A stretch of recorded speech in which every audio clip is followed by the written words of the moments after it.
Hello दोस्तों। सी language सीखने की सीरीज का आज 26th वीडियो है।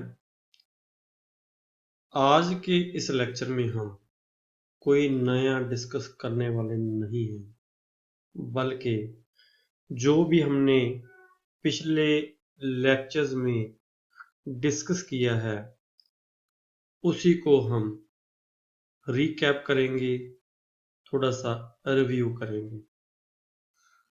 मैं आपसे रिक्वेस्ट करता हूं, अगर आपने अभी तक मेरा YouTube channel get rich scores को सब्सक्राइब नहीं किया तो प्लीज आप उसे सब्सक्राइब करें।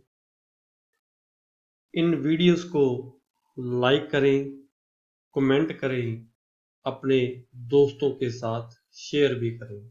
तो चलते हैं हम अपने डिस्कस किए हुए जो टॉपिक्स है उनको रिव्यू करने। सी लैंग्वेज एक जनरल पर्पस लैंग्वेज है, स्ट्रक्चर्ड प्रोग्रामिंग लैंग्वेज है जो अलग अलग पर्पस के लिए यूज की जा सकती हैं। ये लैंग्वेज किसी भी खास उद्देश्य के लिए नहीं बनाई गई। It is developed by Dennis Ritchie. इसका जो डेवलपर है उसका नाम है डेनिस रिची। इस लैंग्वेज में AT&T बेल लैब्स में डेवलप किया गया था in the year of 1972। C language portable, fast, compact and middle level language है। C language upper case and lower case में डिफरेंस रिकॉग्नाइज करती है। जनरली इसमें लोअर केस लेटर्स यूज होते हैं, कुछ केसेस में हम अपर केस लेटर्स भी यूज करते हैं। सी लैंग्वेज एक फ्री फॉर्मेट लैंग्वेज है। इसको अलग अलग लाइंस में भी लिखा जा सकता है और कुछ रूल्स फॉलो करते हुए पूरे प्रोग्राम को हम एक लाइन में भी लिख सकते हैं।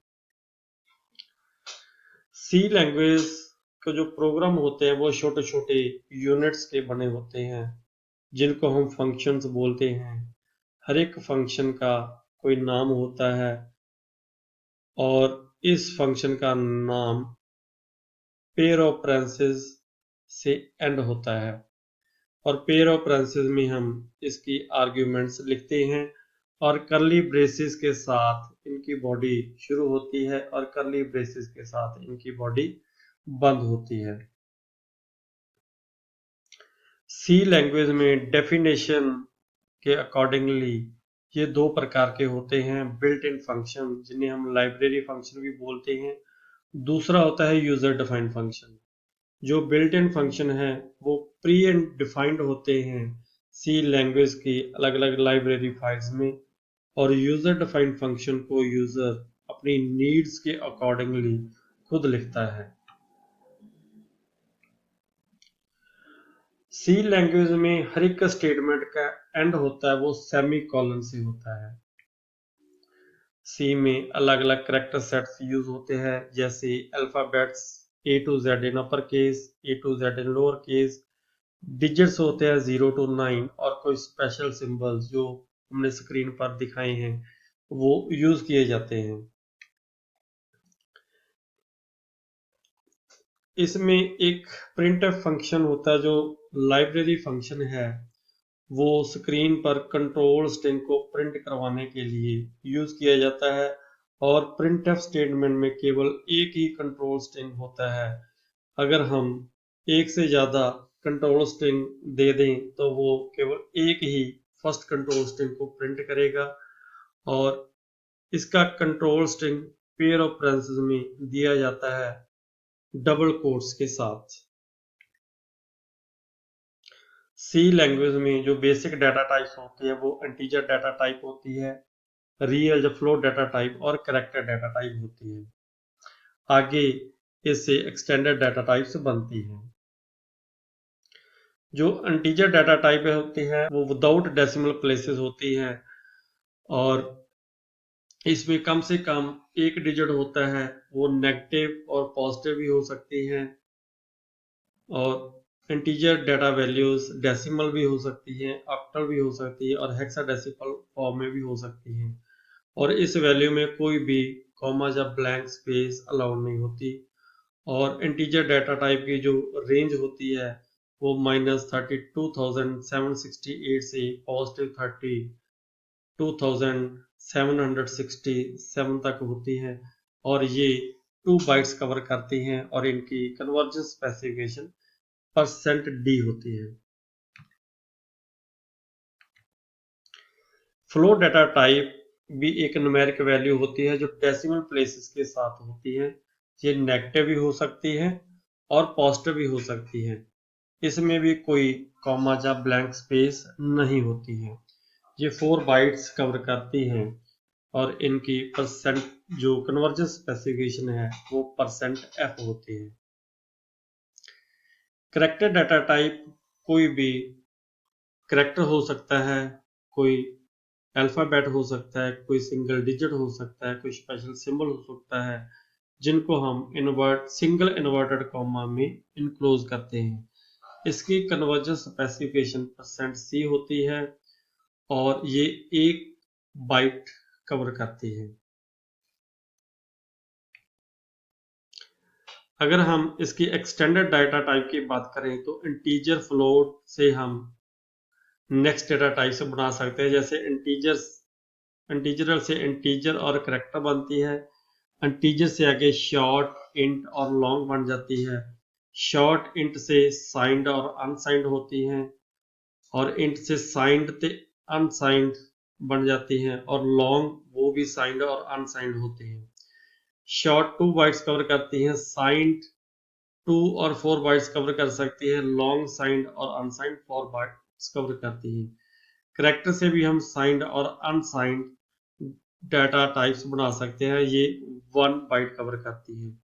फ्लोट से फ्लोट और डबल और लॉन्ग डबल बन सकती है। फ्लोट 4 बाइट्स कवर करती है, डबल 8 बाइट्स कवर करती हैं, लॉन्ग 10 बाइट्स कवर कर सकती है। अगर आपको इस डेटा टाइप्स के बारे में अच्छी तरह समझना है तो मैं आपको ये सजेस्ट करता हूं कि आप हमारी डेटा टाइप्स वाली वीडियोस जरूर देखें। सी लैंग्वेज में कोई भी वर्ड है उसको आइडेंटिफायर या कीवर्ड्स में क्लासिफाई कर सकते हैं। Identifiers are name given to various program elements like variables, function, arrays, structures। जो भी हम उसको नाम देते हैं उसको हम क्या बोलते हैं? आइडेंटिफायर्स। ये आइडेंटिफायर्स के नेम प्रोग्रामर खुद डिफाइन करता है। जिस पर्पस के लिए हम उसे यूज कर रहे हैं उसी पर्पस के अकॉर्डिंगली हम या डिपिक्ट करते हुए उसका नाम हम रखते हैं। इनका नाम कोई भी letters in alphabets, lower case और अपर केस यूज कर सकते हैं, कोई डिजिट्स हो सकता है या अंडरस्कोर हो सकता है। आइडेंटिफायर्स का नेम हमेशा मीनिंगफुल होना चाहिए। कीवर्ड्स सी लैंग्वेज में कुछ रिजर्व वर्ड्स होते हैं जिनका मीनिंग पहले से ही सी में रिजर्व किया होता है। हम इन वर्ड्स को किसी और पर्पस के लिए यूज नहीं कर सकते। जनरली सी लैंग्वेज में 32 कीवर्ड्स होते हैं। कांस्टेंट एक फिक्स्ड वैल्यू होती है जो प्रोग्राम में चेंज नहीं होती। और हमारे पास 2 तरह के कांस्टेंट्स होते हैं, प्राइमरी कांस्टेंट्स और सेकेंडरी कांस्टेंट्स।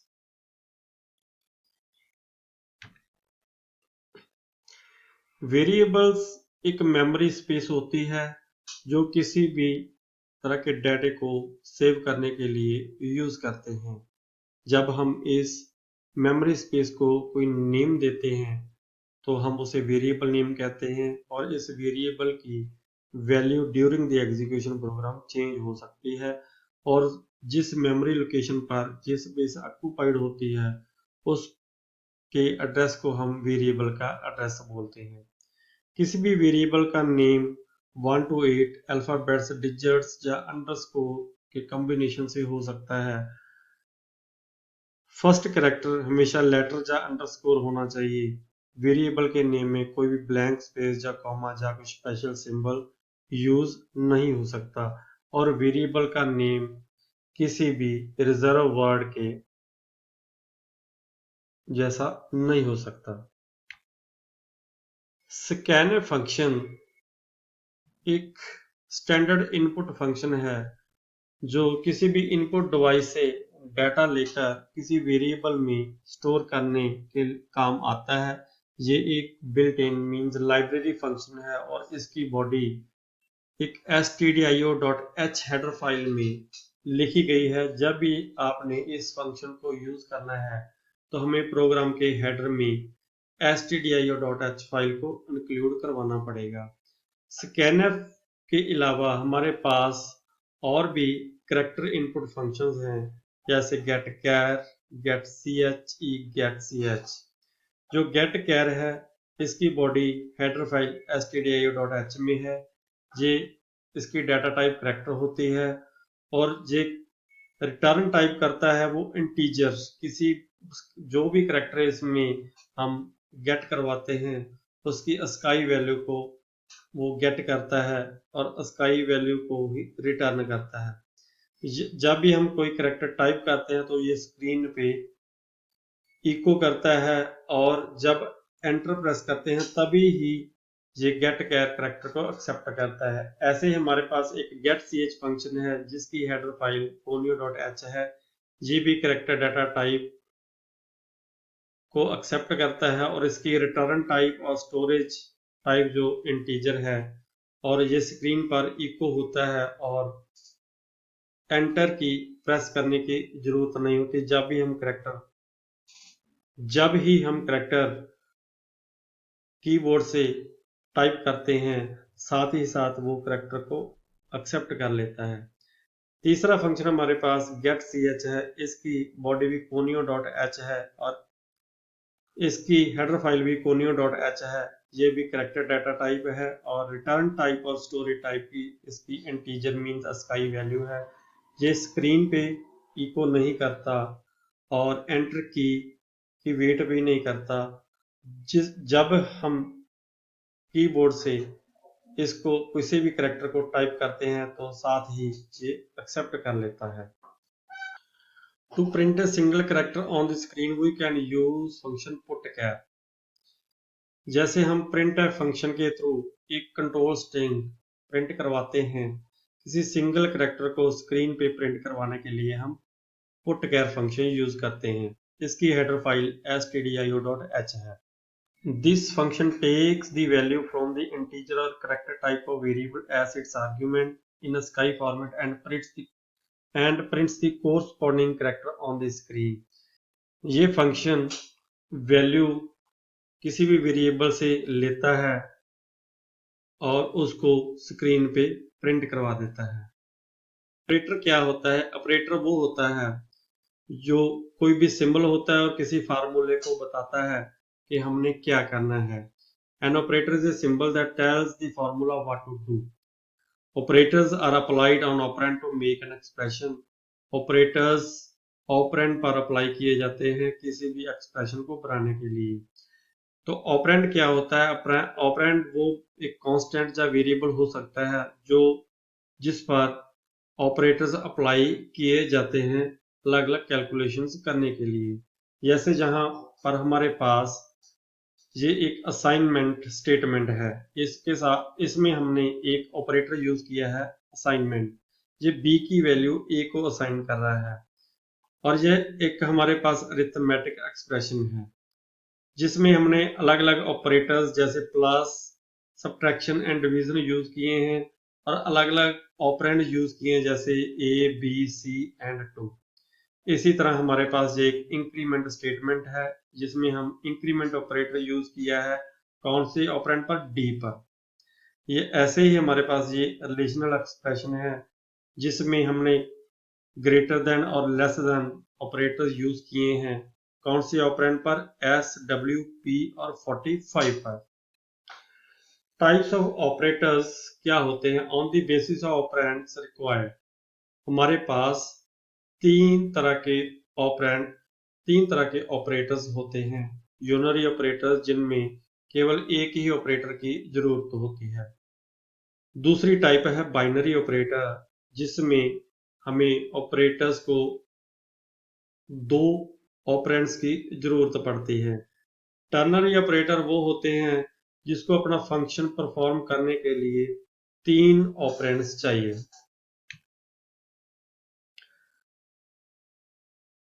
अगर हम ऑपरेटर को on the basis of function classify करें तो हमारे पास अरिथमेटिक ऑपरेटर्स आते हैं, रिलेशनल ऑपरेटर्स आते हैं, लॉजिकल ऑपरेटर्स आते हैं, असाइनमेंट ऑपरेटर्स आते हैं, अपडेटिंग या शॉर्ट हैंड ऑपरेटर्स आते हैं, इंक्रीमेंट ऑपरेटर्स आते हैं, डिक्रीमेंट ऑपरेटर्स आते हैं, कंडीशनल ऑपरेटर्स आते हैं, bit wise size of special operators या अदर ऑपरेटर्स आते हैं। इनमें से बहुत सारे ऑपरेटर्स हम डिस्कस कर चुके हैं और कुछ ऑपरेटर्स जो हमने अभी डिस्कस नहीं किए आने वाले लेक्चर में हम उन्हें डिस्कस करेंगे।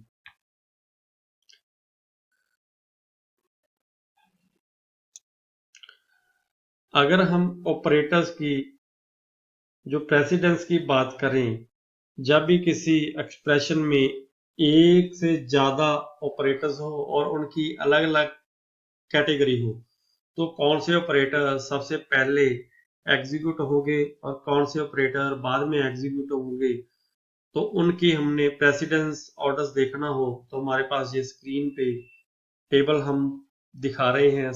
सबसे पहले यूनरी ऑपरेटर इवेल्युएट होते हैं, उसके बाद अरिथमेटिक ऑपरेटर्स, फिर बिट वाइज ऑपरेटर्स, फिर रिलेशनल ऑपरेटर्स, उसके बाद लॉजिकल ऑपरेटर्स, फिर कंडीशनल ऑपरेटर्स और at the last assignment operators evaluate होते हैं।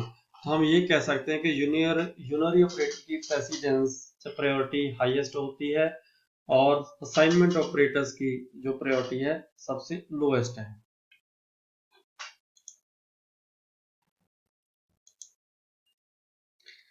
फिर रिलेशनल ऑपरेटर्स देखें तो ये 2 ऑपरेंड्स में रिलेशन चेक करने के काम आते हैं। इसमें से हमारे पास एक ग्रेटर देन ऑपरेटर है जो किसी एक ऑपरेंड की वैल्यू दूसरे ऑपरेटर से कंपेयर करती है, क्या उसकी वैल्यू दूसरे से ज्यादा है। ऐसे हमारे पास लेस देन ऑपरेटर है जो ये चेक करता है क्या जो एक ऑपरेंड की वैल्यू दूसरे ऑपरेंड से कम है। ऐसे इक्वलिटी चेक करने के लिए किसी 2 ऑपरेंड्स की तो हम इक्वलिटी ऑपरेटर यूज करते हैं। नॉट इक्वल टू ऑपरेटर होता है क्या एक ऑपरेंड दूसरे ऑपरेंड के बराबर नहीं है। Greater than equal to operator check करता है कि एक ऑपरेंड की वैल्यू दूसरे ऑपरेंड से बड़ी है या उसके बराबर है। इसी तरह less than equal to operator ये टेस्ट करता है क्या एक ऑपरेंड की वैल्यू दूसरे ऑपरेंड से कम है या उतना है। इस टेबल में हमने यहाँ पर मैथमेटिकल सिंबल दिखाए हैं और यहाँ पर ये दिखाया कि सी लैंग्वेज में सिंबल्स क्या यूज होते हैं। एक असाइनमेंट ऑपरेटर होता है जो अपनी राइट हैंड साइड वाली वैल्यू लेफ्ट हैंड साइड वाले ऑपरेंड को असाइन करता है। लॉजिकल ऑपरेटर्स वो होते हैं जो रिलेशनल ऑपरेटर को कंबाइन करके मोर कॉम्प्लेक्स रिलेशनल एक्सप्रेशन बनाने के काम आते हैं।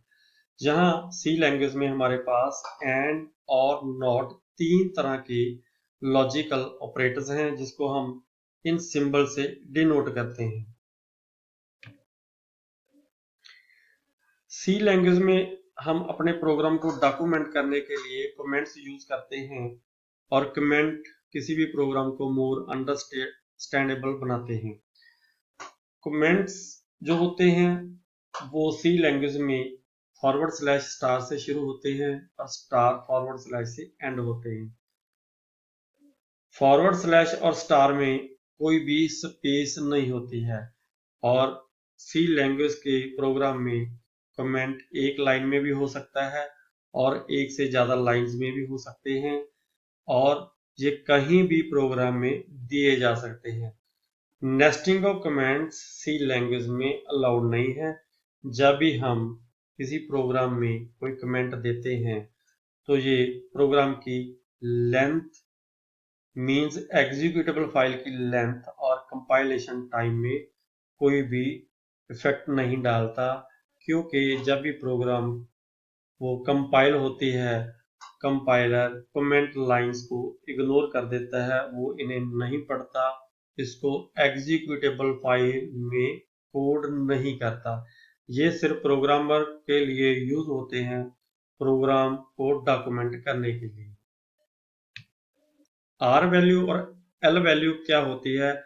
जो ऑपरेंड जो ऑपरेटर के राइट हैंड साइड हो वो आर वैल्यू होती है, जो लेफ्ट साइड हो उन्हें हम एल वैल्यू कहते हैं। जैसे जहां हमारे पास इक्वल टू ऑपरेटर है, इसके left hand side value A है जिसको हम एल वैल्यू बोल सकते हैं, और right hand side an variable है जिसको हम आर वैल्यू बोल सकते हैं। इसी तरह हमारे पास ग्रेटर देन और प्लस का ऑपरेटर है, जहां पर बी है वो एल वैल्यू है, बी है एल वैल्यू है, और 10 और 3 आर वैल्यू है।